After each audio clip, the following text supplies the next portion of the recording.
Hello दोस्तों, कैसे आप लोग। मैं इंजीनियर जयप्रकाश यादव आप लोग के अपने यूट्यूब चैनल मैथ इजी पे हार्दिक स्वागत करता हूं। मैं आज आप लोग को इतिहास का टॉपिक छोड़ दिया हूं। अब आपको हम मैथमेटिक्स के जो टॉपिक्स बचे हैं पहले उनको कराऊंगा, उसके बाद फिर हम हिस्ट्री के क्वेश्चंस हम आपको कराएंगे। तो आज हम मैथमेटिक्स का एक बेजोड़ टॉपिक मेंसुरेशन लेकर के आया हूँ। हम इसमें सारी चीज़ें हम आपको डिटेल में एकदम देंगे, क्योंकि देखो शॉर्ट ट्रिक्स तभी आपको समझ में आएगी जब आप डिटेल में किसी भी चीज़ को समझोगे। एकदम वन बाय वन करके स्टेप बाय स्टेप करके हम आपको समझाएंगे। ऐसा एक कभी लगेगा ही नहीं कि आपको ये चीज़ें नहीं समझ में आई। आई एम 100% श्योर आपको सारी चीज़ें क्लियर समझाऊंगा। तो मेंसुरेशन हम आज आपको पढ़ाने वाले हैं। इससे पहले दोस्तों, अगर आप मेरे YouTube चैनल पे नए हैं तो प्लीज़ चैनल को सब्सक्राइब करके बेल आइकन को प्रेस कर लें, ताकि मेरी वीडियो का नोटिफिकेशन सबसे पहले आपको मिले। जब भी मैं वीडियो डालूँ तो उसका नोटिफिकेशन आपको मिले। और अगर आपको मेरा वीडियो अच्छा लगे तो वीडियो को लाइक करें, वीडियो को शेयर अपने दोस्तों में ज़रूर करें, ताकि ये वीडियो उन दोस्तों तक भी पहुँचे, उन बच्चों तक भी पहुँचे जो पढ़ना चाहते हैं और लाइफ में कुछ करना चाहते हैं। तो चलिए हम आज चलते हैं। सबसे पहले हम मेंसुरेशन हम आपको समझाएंगे। याद रख लेना, मेंसुरेशन समझाएंगे, ठीक। तो सबसे पहले हम देखते हैं मेंसुरेशन होता क्या है। ध्यान से देखना इसमें दोस्तों, ठीक है। क्षेत्रमिति भी इसको बोलते हैं। तो मेंसुरेशन में बहुत सारी चीज़ें आएंगी आपको। ट्रायंगल्स आएगा यानी त्रिभुज आएगा। मैं आपको इंग्लिश और हिंदी दोनों में समझाएंगे। ट्रायंगल्स आएगा, फिर से रेक्टेंगल आएगा यानी आयत आएगा, त्रिभुज आएगा, सर्कल आएगा यानी वृत्त आएगा, गोला आएगा, फिर आपको सिलेंडर आएगा जिसको आप बेलन बोलते हो, फिर कोन आएगा यानी शंकु आएगा, अर्धगोला आएगा, गोला आएगा। सारी चीज़ें हम आपको करेंगे। घन घनाभ आएगा यानी क्यूब, क्यूबॉइड आएगा। सारी चीज़ें सब कुछ हम आपको वन बाय वन करके क्या करेंगे, समझाएंगे, एकदम प्योर एग्जाम्पल के साथ। ऐसा नहीं कि आपको समझ में नहीं आया। तो सबसे पहले हम लोग चलते हैं, समझते हैं कि ट्रायंगल। ध्यान से देखेंगे कि ट्रायंगल, अब देखो ट्रायंगल किसको बोलते हैं, ठीक है। तो ये ABC क्या है, हमारा एक ट्रायंगल है, ठीक। ABC क्या है, एक ट्रायंगल। अब इसका डेफिनेशन सुन लो। तीन रेखाओं की, ठीक, तीन रेखाओं की घिरी आकृति को हम बोलते हैं क्या, ट्रायंगल बोलते हैं, यानी त्रिभुज। तीन रेखाओं से घिरी आकृति को, बंद आकृति को हम बोलते हैं त्रिभुज। यानी तीन, यहां पे आप देखेंगे तीन रेखाएं AB BC AC, यानी कि three side, close loop of a three side, यानी तीन साइड का जो क्लोज लूप बनता है, तीन साइड से जो क्लोज लूप बनता है, हम उसको क्या बोलते हैं, त्रिभुज बोलते हैं, यानी कि ट्रायंगल बोलते हैं।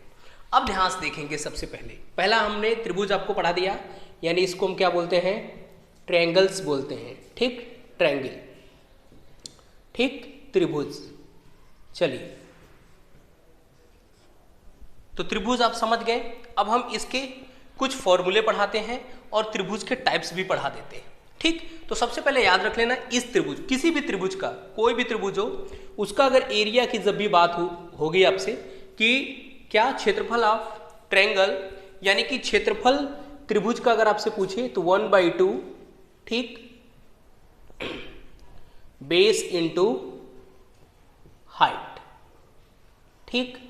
आप ये फॉर्मूला कभी भी लगा सकते हो, ठीक है। किसी भी ट्रायंगल में आप ये फॉर्मूला क्या कर सकते हो, लगा सकते हो। याद रख लेना, बेस कैसे पहचानना है, हाइट कैसे पहचानना है, वो भी हम आपको समझा देते हैं।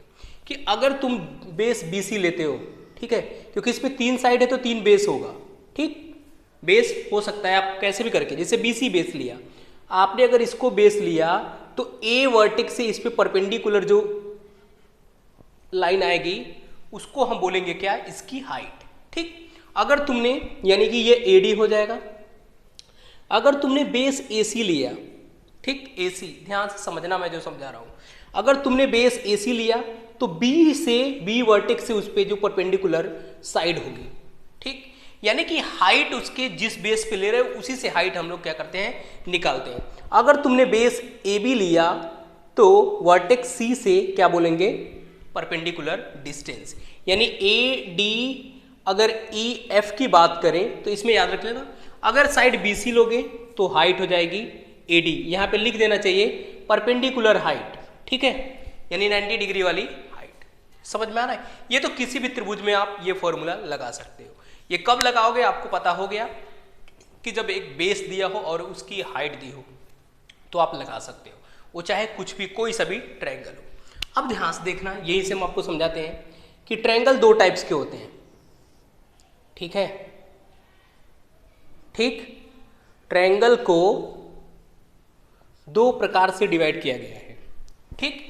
कुछ तो उनके साइड्स के ऊपर डिपेंड है, ठीक है। साइड के आधार पे अलग ट्रायंगल होते हैं और एंगल यानी कोण के आधार पे अलग है। यानी कि ट्रायंगल्स को हम बोल सकते हैं, ट्रायंगल्स दो चीजों पे डिपेंड होता है, एक तो साइड पे, दूसरा क्या, एंगल पे। अगर हम बेस मानते हैं कि sides, on the basis of क्या, on the basis of side, ठीक। अगर इसकी बात करें यहां पे on the basis of angle, ठीक। ध्यान से देखेंगे कि साइड के आधार पे कितने प्रकार के होते हैं त्रिभुज और एंगल के आधार पे कितने प्रकार के होते हैं, ठीक। वैसे मैंने आपको त्रिभुज का ऊपर समझा दिया। अब देखो, अगर साइड की बात करूं तो साइड में तीन टाइप्स के होते हैं, ठीक है। तीन टाइप्स के कौन कौन होते हैं वो हम आपको यहीं पे समझा देते हैं, ठीक। एक को बोलते हैं, सबसे पहले याद रख लेना, आइसोसेलस, ठीक। याद रख लेना, ये है भुजाओं के आधार पे। अगर हिंदी में मैं बात करूं तो याद रख लेना, ये है भुजाओं के आधार पर, आप लोग समझते जाना। ये है कोणों के आधार पर, ठीक, कोणों के आधार पर, ठीक। आप समझ लेना इसको, ठीक। तो अब कह रहा है कि भुजाओं के आधार पे तीन प्रकार के होते हैं त्रिभुज, और एंगल के आधार पर भी तीन प्रकार के होते हैं। हम वो तीन प्रकार के आपको समझाने वाले हैं, ठीक। पहला आइसोसेलस, आइसोसेलस ट्रायंगल, ठीक। ये हो गया फर्स्ट। सेकेंड नंबर पे आएगा इक्विलेटरल, ठीक, इक्विलैटरल, ठीक। और तीसरा जो है वो स्केलिंग, ठीक, स्केलिंग ट्रायंगल, ठीक। अब आप समझ लेंगे, ठीक। यहां पे क्या है, आइसोसेलस, इक्विलेटरल, स्केलिन ट्रायंगल, ये तीन प्रकार के हो गए। यहां पे हाँ, इनको हिंदी में अगर देखा जाए तो समद्विबाहु त्रिभुज, ठीक, ये समबाहु त्रिभुज, और ये हो जाएगा विषम बाहु त्रिभुज, ठीक। यानी कि अगर मैं भुजाओं के आधार पर अगर देखूं तो अब देख लो भाई, भुजाओं के आधार पे आपको समझ में आ गया कि तीन प्रकार के होते हैं त्रिभुज। एक होता है समद्विबाहु त्रिभुज जिसको आइसोसेलस बोलते हैं, फिर एक होता है समबाहु त्रिभुज जिनको हम इक्विलेटरल ट्रायंगल बोलते हैं, और तीसरा होता है विषम बाहु जिसको हम स्केलिन ट्रायंगल बोलते हैं। फिगर से समझाते हैं भाई। देखो फिगर में देख लो जरा, ठीक, ए बी सी, ये दोनों साइड सेम हो, कोई सी भी दो साइड सेम होनी चाहिए, उसको हम बोलेंगे समबाहु त्रिभुज। ये सॉरी समद्विबाहु, ये क्या हो जाएगा हमारा, तीनों साइड सेम, ठीक, ये हो जाएगा क्या, विषम बाहु त्रिभुज, ठीक। सॉरी, ये समबाहु त्रिभुज, ये समद्विबाहु त्रिभुज, और विषम बाहु तो कुछ भी हो सकता है, ठीक। कुछ भी का मतलब है तीनों साइड सेम नहीं होंगी, ठीक, विषम बाहु हो गया। अभी हम सिर्फ त्रिभुज के आपको प्रकार बता रहे हैं, क्योंकि देखो मेंसुरेशन में जब भी आपको समझना है ये सब चीज़ें आ जाती हैं, जनरल चीज़ें हैं, ठीक है, बेसिक चीज़ें, और बेसिक अगर आपको आती है तो आप मैथमेटिक्स का कोई सा भी क्वेश्चन सॉल्व कर सकते हो, ठीक। अब देखो ऑन द बेसिस ऑफ क्या करेंगे हम, एंगल। अगर कोणों के आधार पर देखेंगे तो इसको भी तीन प्रकार से डिवाइड किया गया है, ठीक। पहला हम बोलेंगे एक्यूट एंगल ट्रायंगल, क्या, एक्यूट एंगल ट्रायंगल।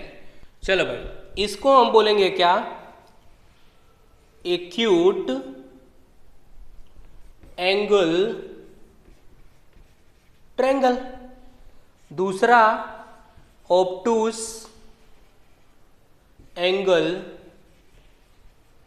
ट्रायंगल, और तीसरा राइट एंगल ट्रायंगल।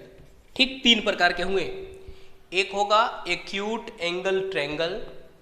अब इसका हिंदी मतलब बता देते हैं, न्यून कोण त्रिभुज।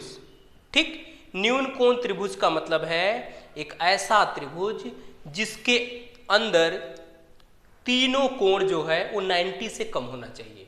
ठीक, 85, 50, 55 ऐसे टाइप के होने चाहिए, बट 90 नहीं होने चाहिए। दूसरा कह रहा है ऑब्टूस एंगल ट्रायंगल, इसको बोलते हैं क्या, अधिक कोण त्रिभुज। ठीक, अधिक कोण त्रिभुज, इसमें क्या होगा, इसमें एक जो एंगल होगा, एक जो कोण होगा वो 90 से क्या होगा, ज्यादा होगा। याद रख लेना, पहले वाले में 90 से एक भी ज्यादा नहीं होना चाहिए, दूसरे वाले में एक 90 से ज्यादा होना चाहिए, क्योंकि किसी भी त्रिभुज के तीनों एंगल जो होते हैं उनको अगर प्लस करते हो तो 180 डिग्री आना चाहिए, यानी 180 आना चाहिए। तो यहाँ पर भी वैसे अगर बात करूँ तो एक 90 से ज़्यादा हो गया तो बाकी दूसरा कोई सवाल ही नहीं बनता कि 90 से ज़्यादा होना चाहिए। और तीसरा है राइट एंगल ट्रायंगल, ये वेरी वेरी मोस्ट इंपॉर्टेंट इसका है।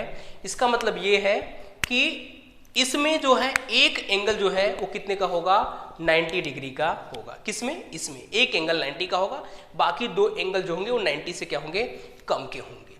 तो हमने आपको बता दिया कि कितने टाइप्स के होंगे, 6 टाइप के त्रिभुज होते हैं। उनकी साइड यानी कि उनकी भुजाओं के आधार पे 3 प्रकार के होते हैं, कोणों के आधार पे भी 3 प्रकार के होते हैं, होते 6 हैं। तो यहाँ से मैंने आपको समझा दिया। ठीक, अब हम आगे जो है जो भी चीज़ें हैं आपको इसका अलग अलग फॉर्मूला क्या है वो भी हम आपको समझा देता हूँ, और इसके फॉर्मूले क्या हैं वो भी हम आपको समझा देते हैं। तो दोस्तों देखो, हम आपको अब क्या करते हैं, हमने आपको त्रिभुज समझा दिया कि ट्रायंगल्स जो होते कैसे हैं। अब हम उनके अलग अलग फॉर्मूले समझा देते हैं कि अलग अलग उनके फॉर्मूले क्या हैं, किसमें क्या लगता है। अब देख लो, सबसे पहले हम फिगर अगर हम बनाते हैं तो हमारे पास लगभग 4 का बनेगा, क्योंकि कुछ ट्रायंगल्स जो होते हैं वो कॉमन है, उनको नहीं पढ़ने का है। ठीक है, वो तो सब में आ जाएंगे। अब देखो, जैसे मैं अगर बात करूँ आइसोसेलस से स्टार्ट करते हैं, पहले राइट एंगल ट्रायंगल देख लेते हैं। ठीक है, ध्यान से देखेंगे कि ये क्या है, ये आपके right angle triangle A B C सी। राइट एंगल क्यों हुआ, क्योंकि एक एंगल इसमें कितने का है, 90 डिग्री का। चलो अब देखो, हमने आपको ट्रायंगल समझा दिया कि ट्रायंगल्स के जो टाइप्स हैं वो 2 चीज़ों पे डिपेंड होते हैं, एक तो साइड पे डिपेंड होते हैं और एक एंगल पे डिपेंड होते हैं। साइड पे भी ट्रायंगल 3 टाइप्स के होते हैं और एंगल पे भी ट्रायंगल्स क्या होते हैं, 3 टाइप्स के होते हैं। तो टोटल अगर समराइज कर दिया जाए तो कि देयर आर फॉलोइंग कितने हो जाएंगे, 6 टाइप्स ऑफ ट्रायंगल्स। ठीक है, first one on the basis of side and second one on the basis of क्या, एंगल। वहां से आप देखेंगे तो 3-3 आपको मिल जाएंगे। अब ध्यान से देखेंगे, उसमें भी मैंने आपको समझाया कि on the basis of side में क्या, इक्विलेटरल, आइसोसेलस एंड स्केलिन। ठीक, इसका मतलब ये है कि समबाहु त्रिभुज, समद्विबाहु त्रिभुज और एक होगा क्या कि विषमबाहु त्रिभुज। ठीक है, अब तीनों का मैंने डेफिनेशन भी आपको समझाया। समबाहु का मतलब है तीनों भुजाएं समान, तीनों भुजाएं समान इक्विलेटरल, 2 भुजाएं समान समद्विबाहु आइसोसेलस, और फिर कोई भी भुजा समान नहीं वो स्केलिन हो जाएगा। फिर on the basis of angle मैंने आपको समझाया 90 डिग्री कह रहा है on the basis of angle. First one right angle triangle, second one acute angle triangle, third one obtuse angle triangle. अब यहाँ से भी हम डेफिनेशन आपको एक बार वापस से समझा देते हैं कि राइट एंगल ट्रायंगल किस लिए बोलते हैं उसको। ठीक है, समकोण त्रिभुज उसको क्यों बोलते हैं, क्योंकि उसमें एक एंगल 90 डिग्री का होगा, एक एंगल समकोण होगा, तो ये मैंने बना दिया है राइट एंगल ट्रायंगल। दूसरी बात है कह रहा एक्यूट एंगल ट्रायंगल, इसका मतलब है न्यून कोण त्रिभुज। न्यून कोण त्रिभुज का मतलब होता है कि उसमें तीनों जो कोण हो वो 90 से क्या होना चाहिए, कम होना चाहिए। तीनों कोण याद रखते हैं ना, ऐसे त्रिभुज न्यून कोण कहलाएंगे। फिर तीसरी की अगर हम बात करते हैं अधिक कोण, तो उसमें एक कोण जो है वो 90 से ज्यादा होगा, वो अधिक कोण त्रिभुज कहलाएगा, ऑब्टूस एंगल ट्रायंगल कहलाएगा। एक और पॉइंट, इंपॉर्टेंट पॉइंट है कि किसी भी ट्रायंगल के तीनों एंगल का जो सम होता है, sum of all angles in any triangle is 180 degree. यानी कि तीनों एंगल अगर हम सम करें, किसी भी ट्रायंगल के तीनों एंगल को सम करें तो 100% है आपको कि कितना आएगा, 180 डिग्री आएगा। ये अपने अपने दिमाग में रख लेना। अब हम याद रख लेना, फॉर्मूले के पास चलते हैं। ठीक है, हमारे पास कितने फॉर्मूले हैं उनकी बात करते हैं। देखो अगर ये 90 है तो याद रख लेना ये चीज़ बेस होगी। ठीक, हमेशा याद रख लेना, चाहे ये बेस होगा चाहे ये बेस होगा। ठीक, तो अगर ये बेस है तो हाइट यही हो जाएगी 90 डिग्री वाली, मैंने आपको सिखाया था। ठीक, ये क्या हो जाएगी, हाइट हो जाएगी। तो इसका एरिया मैंने आपको सिखाया था, एरिया पूछा जाएगा एरिया, तो 1/2 बेस इंटू क्या हो जाएगी, हाइट। याद रख लेना ये वाला जो है फॉर्मूला वो हमेशा याद रखना राइट एंगल ट्रायंगल में ही क्या होगा, यूज होगा। या तो किसी भी ट्रायंगल में एक बेस दिया हो, उसका परपेंडिकुलर हाइट दिया हो, क्योंकि इसमें परपेंडिकुलर हाइट दिया था इसलिए मैंने ये फॉर्मूला लगा दिया। ठीक, अब दूसरा हमारे पास आ रहा है आइसोसेलेस का, मैं आपको बता दूं। आइसोसेलेस में अगर ये बेस है, ठीक, बेस मान लेते हैं क्या है, बी। ठीक, और ये हाइट जो है, ये वाली हाइट जो सेम है वो ए, आपको ये दिया है। इसका अगर आपसे फॉर्मूला पूछे, देखो अगर ये ए है तो ये भी क्या होगा, ए हो जाएगा, होगा कि नहीं, क्योंकि दोनों साइड क्या है, सेम। अगर इसकी एरिया की बात किया जाए तो एरिया इज इक्वल टू, याद रख लेना, बी अपॉन 2 रूट में 4a² माइनस b², यही होता है।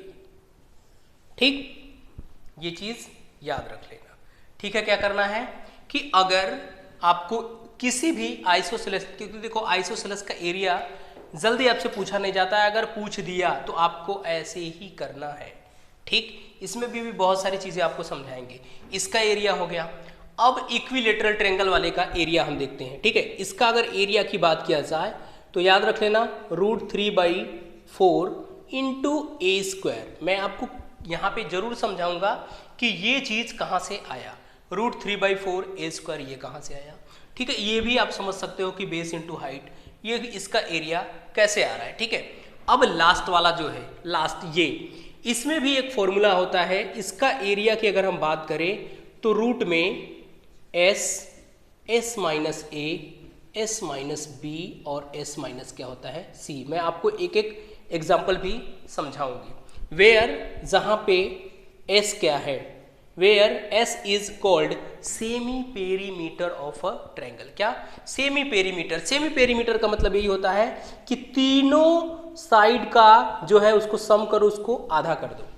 ठीक है, तीनों साइड को क्या करना है, आपको प्लस करना है और उसको क्या कर देना है, हाफ कर देना है, वो हो जाएगा आपका सेमी पेरीमीटर। तो ये हीरोन्स फॉर्मूला इसके लिए, ये फॉर्मूला इक्विलेटरल के लिए, ये फॉर्मूला आइसोसेलेस के लिए, ये फॉर्मूला किसके के लिए, राइट एंगल ट्रायंगल के लिए। अब पेरीमीटर की अगर हम बात करें, देखो एक चीज और, क्या, sum of all angles in a triangle be कितना, 180 डिग्री। ये चीज अपने दिमाग में ही रख लेना।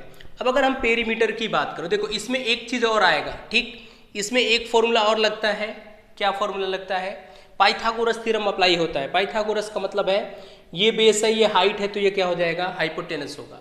तो इसमें अगर हाइपोटेनस की बात करें, हाइपोटेनस को अगर h से डिनोट करें, ये अगर h है, ये अगर b है और ये मान के चलो b है, हाइपोटेनस को AC ही ले लो। ठीक है, तो यहाँ पे पाइथागोरस का थ्योरम अगर लगाओगे तो AC का square is equal to AB का स्क्वायर प्लस BC का स्क्वायर। ये फॉर्मूला भी जरूर है, याद रखना, ये फॉर्मूला जरूर इसमें अप्लाई हो जाएगा। तो आपको दो चीज़ यहाँ से समझ में आ गई।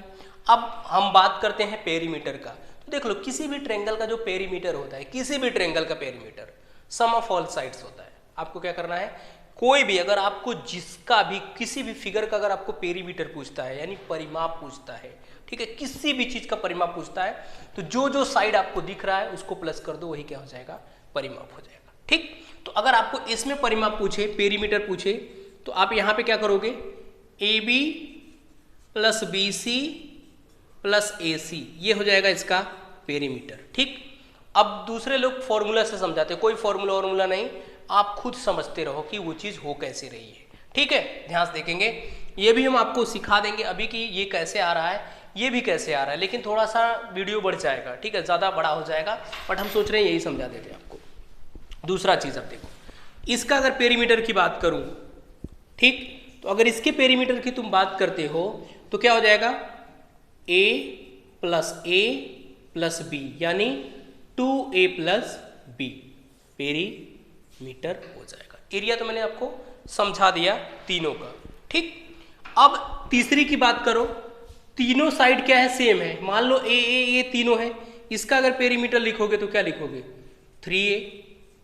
ठीक, और लास्ट वाले का पेरीमीटर लिखोगे तो सम ऑफ ऑल साइड्स, तीनों साइड का क्या कर दोगे, सम कर दोगे, आपका पेरीमीटर हो जाएगा। अब हम इससे रिलेटेड एक हम आपको, हाँ एक चीज और है कि किसी भी ट्रेंगल को, जैसे मान के चलो ये ट्रेंगल है, ठीक है, इसको इसके जैसा, मतलब जैसे ये समबाहु त्रिभुज है, इक्विलैटरल ट्रायंगल है, इसके अंदर एक और समबाहु त्रिभुज बनाते हो, ठीक, जैसे ऐसे, तो दिमाग में याद रख लेना जो बनेंगे फिगर वो आपको, वो हमेशा 1:4 में ही बनेंगे।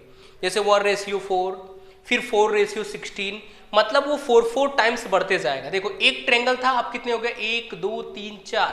ठीक, अब इसके अंदर वापस से अगर तुमको बनाना हो यही चीज, तो देखो तुम कैसे बनाओगे, ठीक, देख लो, तो इसके अंदर 4 बनेगा, इसके अंदर 4 बनेगा, इसके अंदर 16, यानी a 1:4:16:64, इसी के फॉर्मेट में वो बढ़ता जाएगा। तो ऑप्शन जब भी मारने का है तो आप ऐसे भी क्या कर सकते हो, मार सकते हो। ठीक है, तो ये था ट्रायंगल का। ठीक है, अब हम इसके जो न्यूमेरिकल्स हैं वो देखेंगे हम, क्योंकि देख लो यहाँ इससे ज़्यादा और कुछ ट्रायंगल में आता नहीं। अब हम एक क्वेश्चन देख लेते हैं, उसके बाद हम उसको सॉल्व कर लेते हैं कि क्वेश्चन क्या है। अब देखो भाई, इसमें सबसे पहले क्वेश्चन समझ लेंगे, किसी भी समबाहु त्रिभुज की भुजा, तो सबसे पहले हम सॉल्यूशन में एक ट्रायंगल बना लेते हैं, और वो भी कैसा, समबाहु। समबाहु का मतलब है इक्विलैटरल, बना लिया। ठीक, ABC, ये कैसा है, इक्विलैटरल ट्रायंगल मैंने फॉर्म कर लिया। कह रहा है इसकी भुजा है 8√3, सीधी सी बात है, 8√3 एक भुजा है, तो तीनों भुजा क्या है, समबाहु में अभी सिखाया, सेम है, देखते रहना बस। ठीक, अब कह रहा है कि तो उसके क्षेत्रफल और परिमाप की में अनुपात बताइए। एरिया और पेरीमीटर में हमको क्या कर रहा है, कह रहा है उसमें रेशियो आपको बताना है एरिया और पेरीमीटर में। तो सबसे पहले मैंने अभी सिखाया आपको कि पेरीमीटर का मतलब है जो साइड दिख रहा है सबको सम कर दो।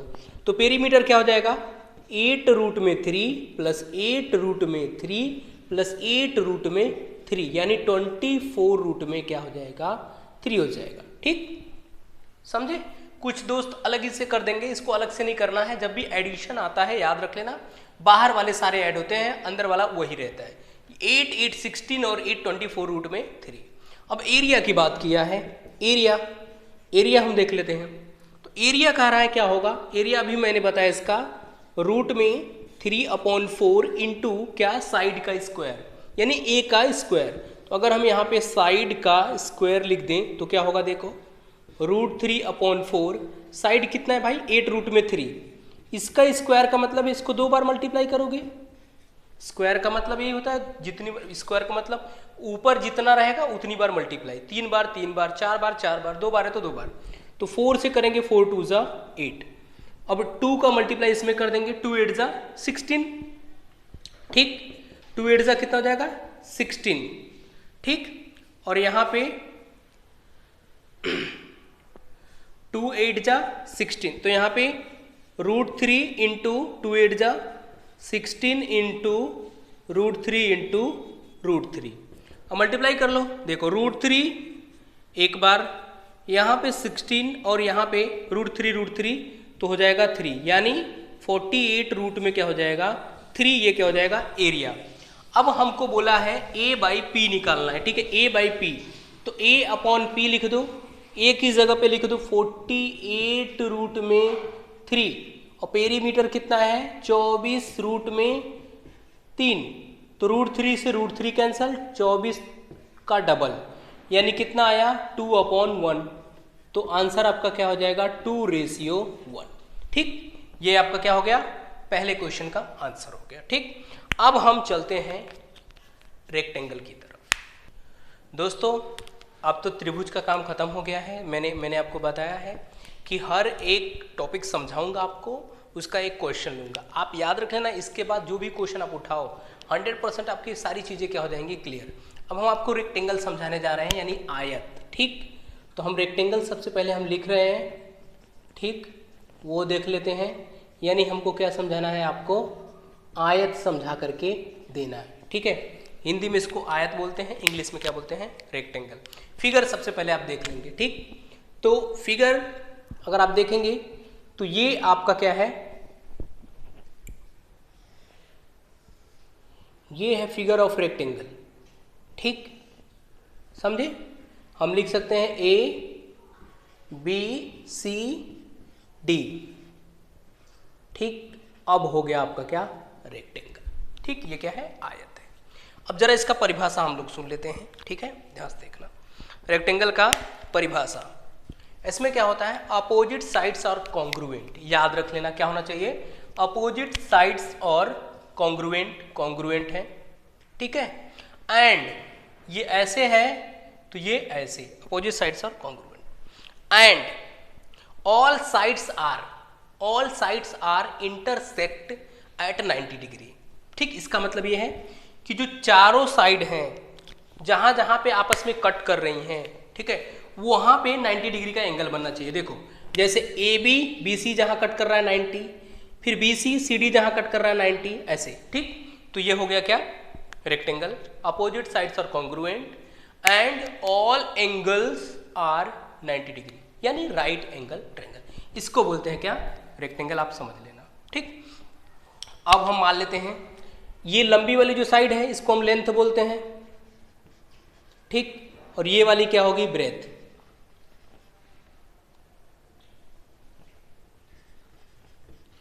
ठीक, ब्रेथ, लेंथ और ब्रेथ।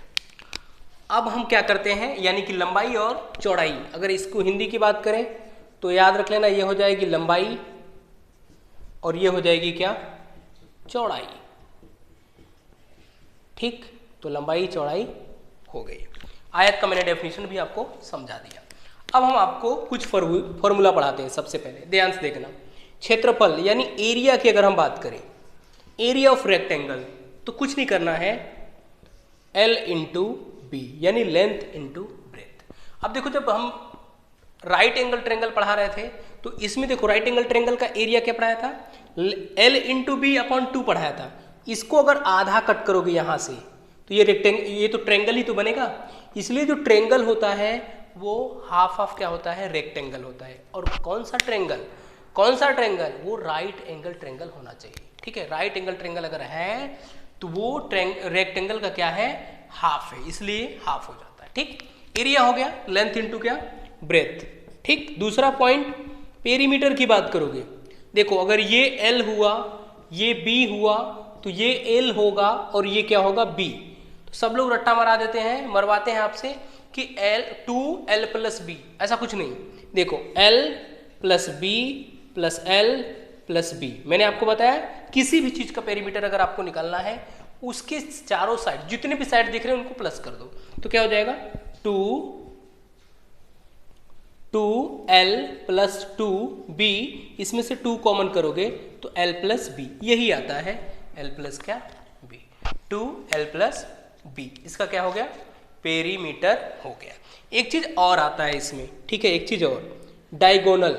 ठीक है, और हिंदी में इसको विकर्ण बोलते हैं। भाई लोग आप समझ लेना, डायगोनल जो होता है वो क्या होता है, हिंदी में इसको विकर्ण बोलते हैं। ठीक, ये ऐसी लाइन है, ये ऐसी साइड है जो किसी भी फिगर को क्या करता है, 2 इक्वल पार्ट्स में डिवाइड कर देता है। तो 2 इक्वल पार्ट्स में आपको एक क्या कर रहा है, डिवाइड। और रेक्टेंगल में कितने डायगोनल होते हैं, एक तो A से C और एक B से D, यानी 2 डायगोनल्स होते हैं। ठीक है, अब हम डायगोनल का देखो फॉर्मूला क्या बताते हैं।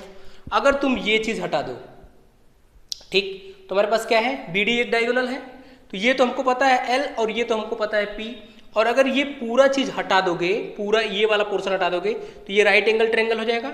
और राइट एंगल ट्रायंगल में तुम क्या लगा सकते हो, पाइथागोरस लगा सकते हो। और ये विकर्ण नहीं, तब कर्ण हो जाएगा, हाइपोटेनस हो जाएगा।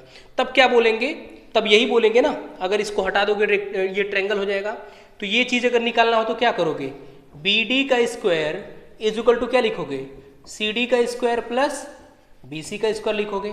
और यहाँ से अगर बी डी निकालोगे तो रूट के अंदर क्या हो जाएगा, C D square plus P C square. और ये बी डी है क्या, ये बी डी तुम्हारा क्या है, विकर्ण है। तो विकर्ण है तो हम विकर्ण का फॉर्मूला लिख सकते हैं यहाँ पे डायरेक्ट, क्या, सी डी स्क्वायर का मतलब ये, यानी लेंथ स्क्वायर, और क्या हो जाएगा, ब्रेथ स्क्वायर।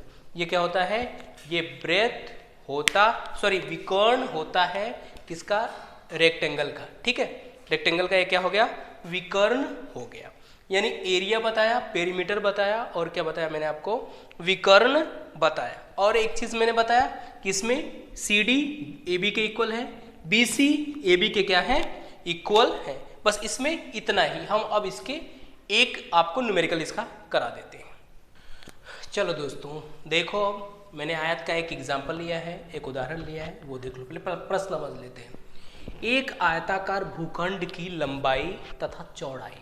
तो सबसे पहले हम सॉल्यूशन में क्या लिख लेते हैं, एक आयत बना लेते हैं। ध्यान से देखना, तभी क्वेश्चन आपको समझ में आएगा। ठीक, ए बी सी डी मैंने एक आयत बना लिया है। ठीक, चलो, जहाँ पे ए बी और सी डी आपस में इक्वल है, बी सी और ई डी आपस में इक्वल है। इसमें कह रहा है कि लंबाई जो है 12 मीटर है, ये 12 है तो ऑलरेडी ये भी क्या हो जाएगा, 12, और चौड़ाई 5 है तो ये भी क्या होगा, 5 होगा। तो भूखंड का क्षेत्रफल, तो मैंने आपको सबसे पहले एरिया ही सिखाया था कि एरिया कितना होता है, एरिया इन दोनों का मल्टीप्लाई होता है, यानी लंबाई गुणे क्या, चौड़ाई। ठीक, और अगर लंबाई और चौड़ाई करोगे तो कितना आएगा, 12 का 5 से मल्टीप्लाई कर दो, 60 हो जाएगा, और मीटर का स्क्वायर हो जाएगा। यानी कि एक का आंसर आपको आ गया, क्या, एरिया। दूसरा हमसे पूछा है परिमाप। मैंने अभी आपको बताया पेरीमीटर होता क्या है, परिमाप। परिमाप मैंने बोला था जितना चीज दिख रहा है उसको सम कर दो। परिमाप कितना हो जाएगा, 12 + 5 + 12 + 5। ठीक, 5 × 5 = 10, 12 × 12 = 24। कितना हो जाएगा, 24 और 10 34 मीटर। ठीक, तीसरी बात हमसे पूछा है भाई विकर्ण। विकर्ण मतलब डायगोनल, डायगोनल को हम डी से डिनोट करते हैं। ठीक, डायगोनल, डायगोनल मैंने बोला था रूट के अंदर लंबाई का स्क्वायर प्लस चौड़ाई का स्क्वायर। तो रूट के अंदर 12 का स्क्वायर प्लस 5 का स्क्वायर, ये हो जाएगा 144 + 25 हो जाएगा कितना, 169, और यहाँ से निकल के आ जाएगा 13, क्योंकि वो 13 का स्क्वायर था। अब दोस्तों देखो, जब भी मैंने आपको समझाया, समझाने के बाद चीज़ें कितनी क्या हो जा रही हैं, आसान। आसान इसलिए हो जा रही हैं क्योंकि आपको वो चीज़ पता नहीं है जो कि इस चीज़, इस जो हमारे पास मेंसुरेशन है, तो इसमें होती क्या है, कौन कौन सी चीज़ें होती हैं, हमको वही नहीं पता होता है। तो सबसे पहले हम वही समझेंगे कि कौन कौन सी चीज़ें होती हैं। अगर वो चीज़ें आपको समझ में आती हैं तो आप इजीली क्या कर ले जाओगे, फाइंड आउट कर ले जाओगे। ये तो था रेक्टेंगल। अब हम आपको स्क्वायर समझा रहे हैं, जस्ट इसके जैसा ही स्क्वायर है, सेम ऐसे ही, कुछ नहीं है, इसी से हम समझा देंगे आपको। ठीक है, तो स्क्वायर समझाते हैं। अब भाई हम आपको स्क्वायर समझा रहे हैं, वर्ग समझा रहे हैं।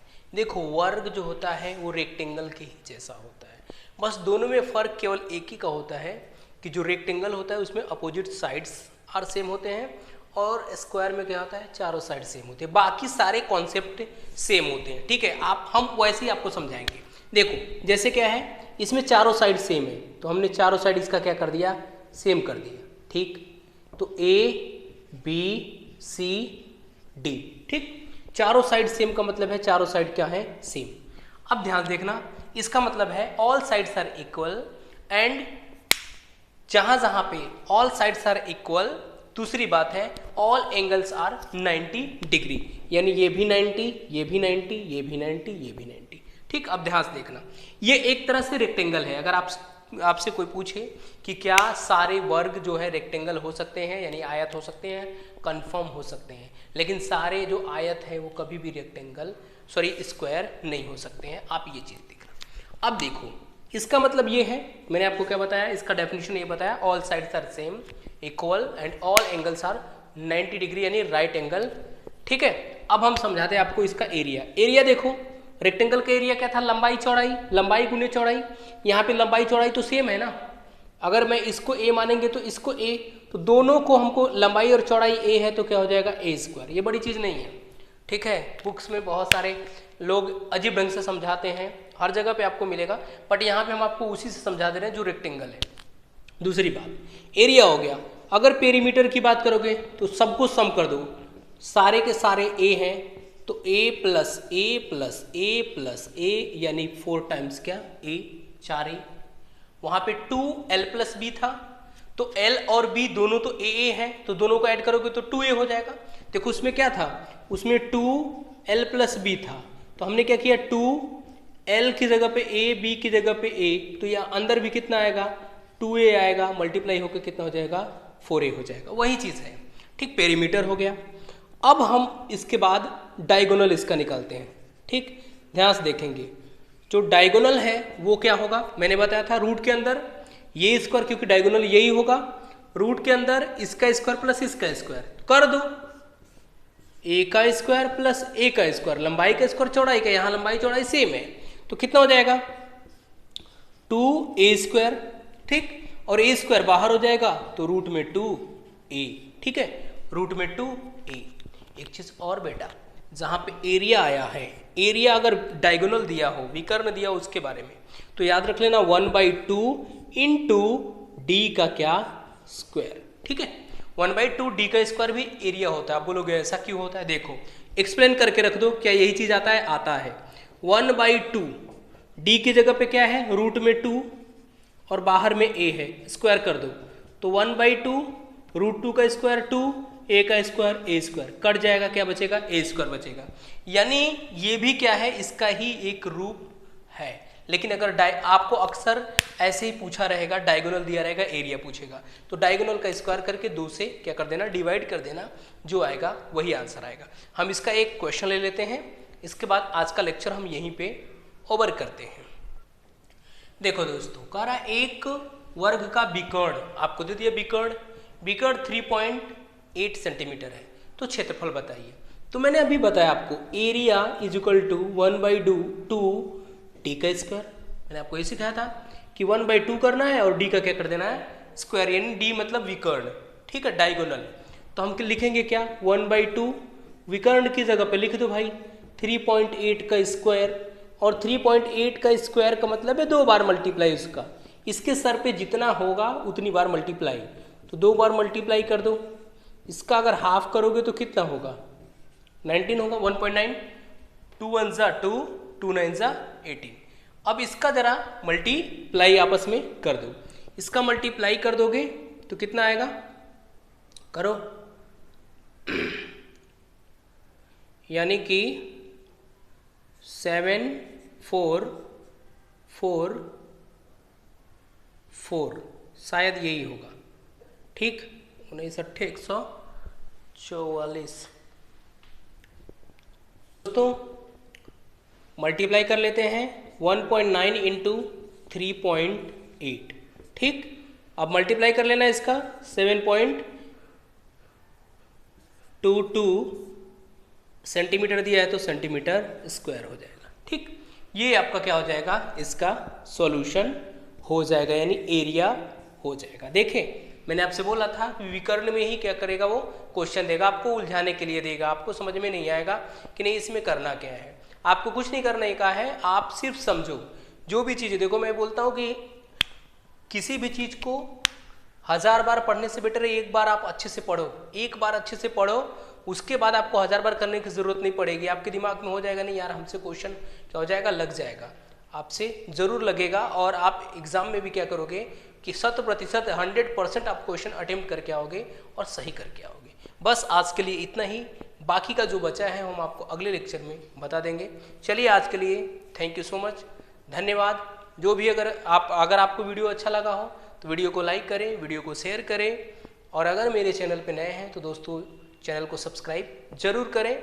चलिए अब मिलते हैं अगले लेक्चर में, धन्यवाद।